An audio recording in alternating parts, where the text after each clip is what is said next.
Donc nous avons eu la miséricorde d'Allah de travailler partiellement la sourate 9. Donc nous demandons l'aide d'Allah pour son assistance, son accompagnement et la guidance pour l'étude bienveillante de cette sourate 9 qui est d'actualité. Inch'Allah, amin. Voilà, donc avec cette sourate 9, il convient donc d'étudier la paresse, la lâcheté et le doute. Et donc, et raffermir, bien sûr, en étudiant qu'est-ce que c'est que la lâcheté, qu'est-ce que c'est que la paresse, qu'est-ce que c'est que la trahison, et qu'est-ce que c'est que la fraternité, l'amitié et la solidarité, d'accord? C'est deux choses antagonistes et qu'il convient de travailler. C'est pas forcément facile à comprendre comme ça du premier coup. Cette sourate est très, très compliquée, très difficile. J'espère avoir l'aide de plusieurs intervenants là-dessus afin de comprendre le message coranique et également de comprendre dans notre vie de tous les jours, au jour d'aujourd'hui, le 11 août 2021, ce que cela indique, quel comportement adopter, quelle décision prendre au moment venu et dès à présent, dès aujourd'hui. Comme dit Allah, celui qui se détourne du combat, c'est celui qui se détourne d'Allah et du prophète Muhammad sallam. Et donc sa place est en enfer. Alors il faut absolument demander donc de l'aide d'Allah pour ne pas faire partie de ces personnes-là. Et qu'est-ce que ça sous-entend? Faire partie du combat. C'est déjà, comme on l'a dit, être activiste sur les réseaux sociaux et partout sur le terrain, dans sa vie au quotidien, auprès de ses amis, sa famille, ses enfants, ses proches, ses voisins, dans sa ville ou voilà, dans son pays.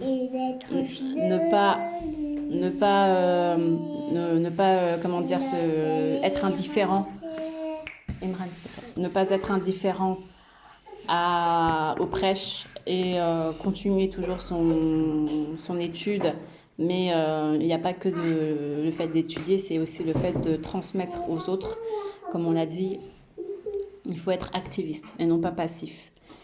Déjà dans un premier temps. Ensuite, le combat, ça peut être aussi, comme nous sommes à la fin des temps, il faut se l'avouer, le combat c'est également, et ça c'est une certitude, je pense que ça va être, voilà, pour moi c'est une certitude.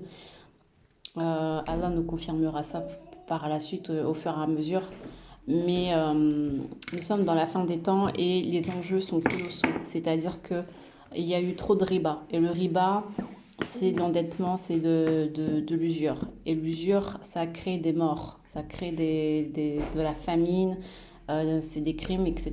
Donc, étant donné que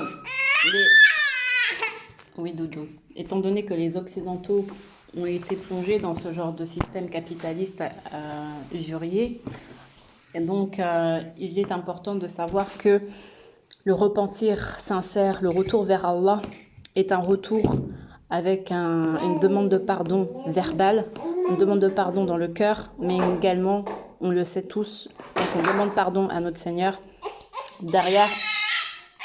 Oui, attends Doudou, je vais te trouver ça. Hop, excusez-moi. Derrière, il y a le prix comment dire, voilà, il faut se racheter, il faut savoir se racheter. Donc, par exemple, je sais pas, moi, je sais pas, j'ai dit des mauvaises paroles, ben, faut savoir aussi dire pardon, faut savoir dire pardon aux personnes qu'on a blessées, aller les voir, voilà, leur dire pardon et essayer de rétablir les liens de contact si possible. Si c'est pas possible, ben, leur rendre service ou enfin se racheter quoi. C'est comme quand on comprend bien. Quand par exemple, je sais pas, on s'est disputé avec sa maman, son papa ou ses frères et sœurs, eh bien, le lendemain, on se dit, voilà, pardonne-moi, puis on lui fait un petit déjeuner, tu vois, ou bien on lui dit, vas-y, je te laisse jouer à la PS4 pendant 1 heure, ou bien voilà, tu vois, des trucs comme ça, quoi. pense que vous avez compris ce que ça veut dire. Demander pardon, c'est que derrière, il y a quand même un geste de ne plus refaire le mal et également le fait de se racheter. D'accord? Alors, qu'est-ce que c'est que racheter? Vous savez que dans le Coran, il y a quelque chose de très important, j'arrive, qui est mentionné. Hein. J'arrive. C'est que Allah nous défend de tuer les gens, d'être dans des magouilles qui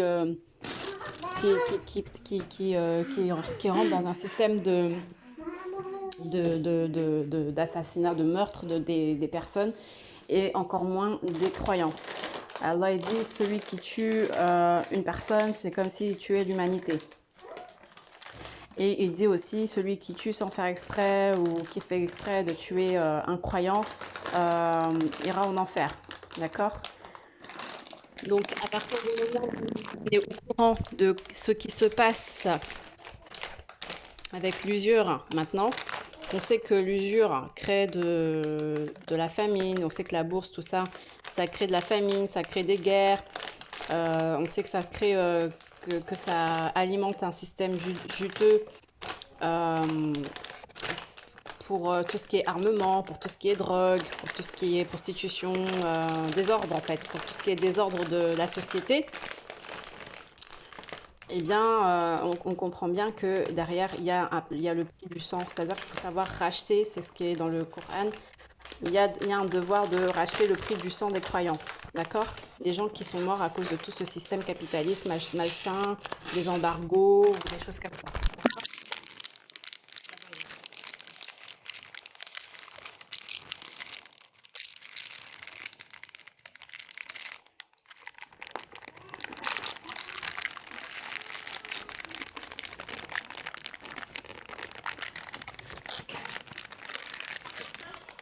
Donc, il y a une grande bataille qui se joue, excusez-moi.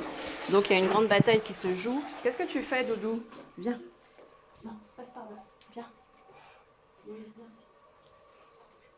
Laisse-toi.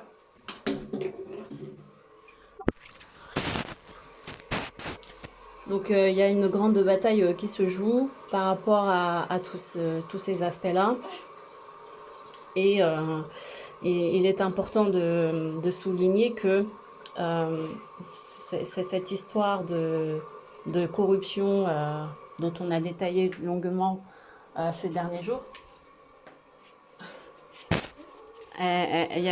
Comme il y a une justice divine, la justice, c'est de racheter le sang des croyants.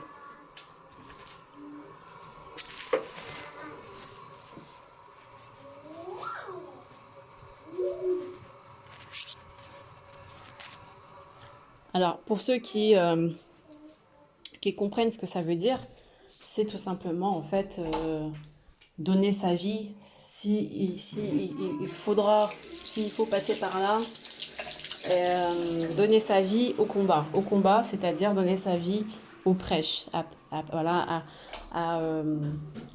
communiquer la bonne parole, à communiquer le comportement du prophète Mohammed sallam, à communiquer la sunna, à communiquer le Coran. Ça, c'est le combat. Oui, c'est bien. Ça, c'est le combat qui nous est demandé dans un premier temps, bien sûr. C'est la moindre des choses. En tant que tout musulman, c'est la moindre des choses. Ensuite, deuxièmement, c'est de se défaire de ce système capitaliste, de ce système boursier et usurier, de se défaire de la corruption. Toute âme qui se purifie, c'est celui qui s'est détaché de la corruption, donc du mal. D'accord ? Comment faire ça? Déjà, c'est se libérer, se défaire de ses biens, de se défaire de ce qu'on a. On garde le minimum pour nous, pour manger, pour vivre, et le reste, nous le partageons aux autres, aux démunis. C'est déjà une forme de don de soi et de zakat. Et on donne encore plus quand on sait qu'on a été, on n'a pas été juste, d'accord, dans cette vie, quand on sait qu'on a participé de loin ou de près à des agissements qui n'étaient pas corrects, qui n'étaient pas dans le sentier d'Allah. On essaie de se racheter, tout simplement, une bonne conduite, une bonne morale, une bonne attitude, et d'acquérir, en fait, de vouloir d'avoir l'agrément du Seigneur Allah, d'accord? Et donc après, on passe à l'étape où nous sommes donc dans l'obligation, en tant que croyants, si nous sommes croyants, de suivre les conseils, les ordres d'Allah, et donc en l'occurrence du prophète Mohammed sallallahu alayhi wa sallam, de son enseignement, ce qu'il nous a donné. Il faut savoir que les peuples opprimés sont ceux qui sont en Afrique, au Moyen-Orient, qui sont en Afrique, au Moyen-Orient, etc. Et qui sont nos frères en religion. Et donc nous avons le devoir d'assistance. Assistance, par exemple, envoyer de l'argent aux aides humanitaires sur place, mais pas que, d'accord? Parce que c'est une guerre qui ne donne pas son nom, mais c'est une guerre qui ne veut pas s'arrêter. C'est-à-dire que les gens qui tiennent le monde ne souhaitent pas un repentir, ne souhaitent pas faire un repentir, et ne souhaitent pas lâcher comme ça le morceau, quoi, tu vois. Donc après, il est important donc de savoir. Moi, j'ai fait un gros caca. Ouais, bah, je sais. Il est important de faire attention. De quoi? Le caca? Non mais je suis en train de parler. Il est important de faire attention à ne pas se défiler donc face aux préoccupations que nous avons au jour d'aujourd'hui, c'est-à-dire celle de la justice sociale, de la justice divine. Et donc le combat sera certainement frontal, hein, c'est-à-dire comme indiqué dans Sourate 9 de manière littérale. Le combat se présentera à un moment ou à un autre, que ça soit maintenant, ou que ça soit dans un an, ou que ça soit dans 10 ans, ou que ça soit dans 100 ans. À un moment donné ou à un autre, il faudra se préparer à un combat frontal, physique. Parce que les tensions et les enjeux économiques, l'argent est devenu quelque chose de très... est devenu quelque chose de très très très puissant, au point que pour arrêter ça, pour stopper ça, il faut soit une catastrophe naturelle, une météorite, ou je sais pas, un tonnerre, un ouragan, une tornade, ou soit un combat conflictuel armé. Parce que le taux de désobéissance, on va dire ça comme ça, est tellement, et le taux de lâcheté surtout, est tellement élevé, tu vois, que la réforme ne peut pas se faire elle ne peut pas se faire dans le calme, puisque les forces armées, puisque la population qui n'adhère pas aux principes coraniques est devenue beaucoup plus élevée sur Terre qu'il ne faudrait. D'accord? Donc voilà, au bout d'un moment, nous allons devoir choisir notre camp et comprendre les actualités pour savoir quel est le camp à choisir, qui il faut rejoindre, qui est-ce qu'il faut écouter. D'accord? Donc là maintenant nous avons vu que Russie fait des préparations militaires sur les terrains de l'Afghanistan. Ils ont peur que l'Afghanistan, comme ils sont chauds, ils ont pris pas mal de villes en Afghanistan, et donc ils ont peur que l'Afghanistan aille peut-être au-delà de ces territoires, aille par exemple peut-être en Ouzbékistan, etc. Et donc la Russie a peur de se faire envahir par l'Afghanistan. Et donc elle essaye d'intimider et de montrer sa puissance, et de montrer en fait que l'Afghanistan n'a pas à s'enorgueillir, ou tu vois, n'a pas à aller au-delà des limites de l'Afghanistan. Sauf que c'est un peu prématuré, ce genre d'attitude de la part de la Russie. Je ne rentre pas trop dans les détails géostratégiques, mais pour moi, ça montre bien une chose, c'est que la Russie ne souhaite pas non plus adhérer à un courant islamique. Donc pour lui, pour la Russie, pour elle, il y a, voilà, chacun doit garder ses territoires, ses frontières, mais l'Afghanistan est pour elle un danger idéologique aussi. Je pense que là-dessus, on doit, le fait de voir de manière anticipée ce genre de réaction de la part de la Russie, c'est qu'elle montre véritablement son désir de ne pas rentrer dans une idéologie islam ni quoi que ce soit, et de bloquer les frontières, voilà, de bien marquer les frontières, et surtout de ne pas être perturbée, de ne pas perturber ni l'Ouzbékistan, ni le Kazakhstan, etc. Parce qu'elle voilà, elle se sent dominante sur ce territoire, et elle ne veut pas que l'Afghanistan soit beaucoup plus, le soit beaucoup plus. D'autant que l'Afghanistan est limitrophe avec l'Iran, qui l'Iran a une idéologie islam.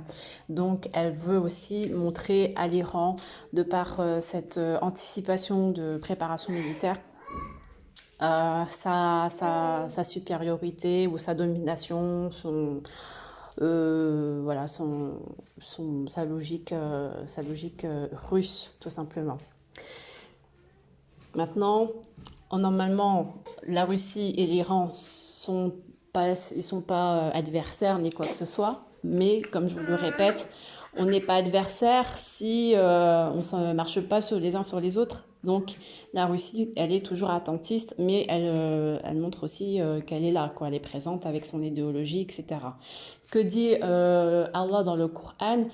Notamment dans la sourate 9, elle nous dit que vous pouvez passer des pactes avec d'autres idéologues, d'autres idéologies, d'autres pays, ou voilà.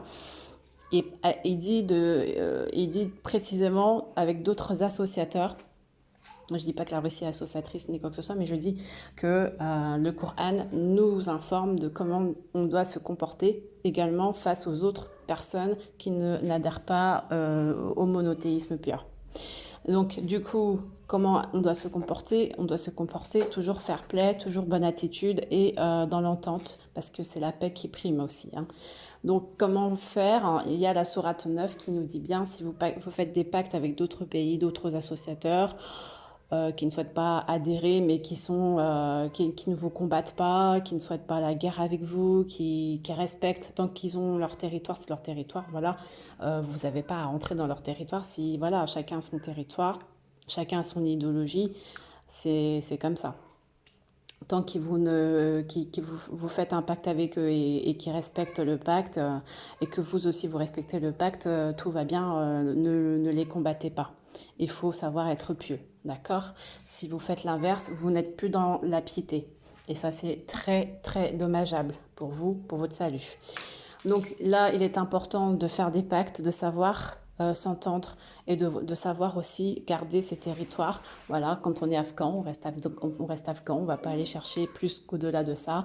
Le Seigneur a fait des choses, a fait des tribus, le Seigneur a fait des peuples différents, le Seigneur a fait des idéologies différentes, donc chacun doit respecter ces principes-là.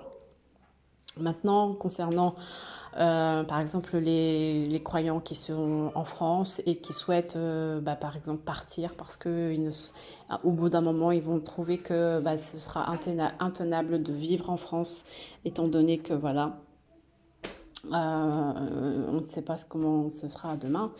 Vous avez aussi la possibilité de partir.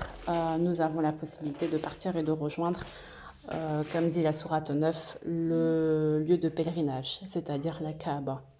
Et c'est en cela où les croyants de France et du monde entier doivent partager le même projet, c'est-à-dire le retour vers la Kaaba. Ceux qui se détournent de ça, c'est ceux qui hésitent, c'est ceux qui doutent, et c'est quelque chose qui est dommageable. Parce que après, quand tu restes trop longtemps, tu doutes, tu restes avec les autres personnes qui sont mécréantes et qui ne veulent pas de l'islam sur leur territoire. Et comme c'est leur territoire, tu ne pourras pas changer tout ça, tu ne pourras rien changer, juste participer, c'est tout, au châtiment. Voilà, donc il faudra savoir qu'au bout d'un moment, il y aura des choix à faire. Et des choix de conviction qui ne sont pas de notre ordre à nous, mais qui sont imposés, qui s'imposent à nous du fait que nous sommes des croyants fidèles à la parole d'Allah et fidèles au commandement du prophète Mohammed sallallahu alayhi wa sallam, a déjà énoncé plusieurs milliers d'années. Voilà. Donc tous les croyants du monde doivent avoir le même projet, c'est-à-dire le projet du retour vers la Kaaba, la maison sacrée. Et ceux qui obstruent, ceux qui empêchent les croyants de s'y rendre, ils seront punis de toute façon sur terre et punis dans l'au-delà. Voilà. Ceux qui se détournent les croyants qui se détournent de ce projet-là, de retour vers la Kaaba, voilà, comme je l'ai déjà dit, seront donc livrés aux mécréants et subiront donc aussi les effets de la punition. Voilà, donc pour la sourate 9, il est important d'étudier cette sourate posément, de manière continue, sous la lumière de notre Seigneur Allah, pour que nous comprenions les enjeux véritables et que nous puissions nous racheter de nos erreurs, nous racheter de nos fautes dans la stricte loi d'Allah qui est bien indiquée dans sourate 9, la sourate du repentir sincère, du retour vers Allah. La sourate qui ne dit pas Bismillahirrahmanirrahim, la seule sourate qui ne dit pas Bismillahirrahmanirrahim parce que c'est la sourate en continuité avec la sourate 8, le butin. Donc ceux qui veulent le butin, ceux qui veulent la récompense d'ici-bas ou de l'au-delà, je veux dire, sont ceux qui adhèrent à ce projet de retour vers la Kaaba, la maison sacrée. De manière symbolique dans un premier temps, c'est-à-dire avec le verbe, la parole, et avec le retour vers soi, c'est-à-dire la maison sacrée qui est en nous, notre cœur, dans notre âme, le retour dans notre paix intérieure à nous, le fait de protéger notre temple, ce corps, de ne pas le vacciner, de ne pas mettre des médicaments bizarres, de ne pas se faire embrigader par de la corruption, de ne pas manger des chips, du Coca-Cola et des choses tout bizarres chimiques, de faire du sport, de faire les prières, de faire la zakat, de faire le monde, de faire preuve de don de soi, voilà, de faire les zikrs, les souvenirs d'Allah, etc. C'est ça. Ça, c'est le retour vers votre maison sacrée, vers votre temple à vous, d'accord? Le fait de transmettre ce que vous avez à transmettre, que ça soit en termes d'études, en termes de cours, en termes de versets, en termes de bon comportement, en termes d'argent, en termes de temps, en termes d'amour, en termes de bienfaisance, voilà, de bonnes paroles. Et vous avez également le fait d'être présent auprès de ceux qui luttent dans le sentier d'Allah et de ceux qui combattent pour la justice d'Allah, pour la justice divine sur terre, et notamment pour ceux qui ont ce projet de retour vers la maison sacrée, la Kaaba à la Mecque, de manière réelle, réaliste, véridique, sur le terrain. Voilà.